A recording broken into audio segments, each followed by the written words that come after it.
on a vu que l'on peut avoir cette expression-là de l'ensemble des permutations de 1n qui n'ont aucun point fixe. Et on va maintenant montrer que dn est en fait la partie entière de n factoriel sur e plus 1 demi.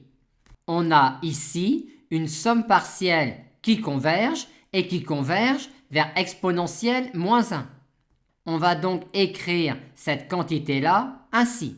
Aussi, dn, c'est n factoriel sur e moins cette quantité-là. Et on va maintenant essayer de majorer cette quantité-là, c'est-à-dire celle-là. On va donc essayer de majorer la valeur absolue de cette somme-là. Et comme chacun de ces termes-là est supérieur ou égal à n plus 1, et que quel que soit k supérieur ou égal à 1, on n'a pas cette quantité-là qui est égale à celle-là, on a alors ici une inégalité stricte et on calcule ensuite cette somme infinie-là qui est en fait une somme géométrique. On obtient cela, soit encore cela.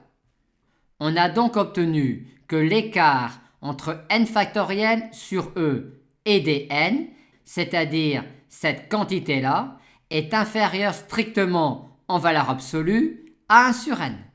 Par conséquent, pour chaque n supérieur ou égal à 1, dn est un entier qui est dans cet intervalle ouvert là. Donc pour n supérieur ou égal à 2, dn est inférieur ou égal à n factoriel sur e plus 1 demi.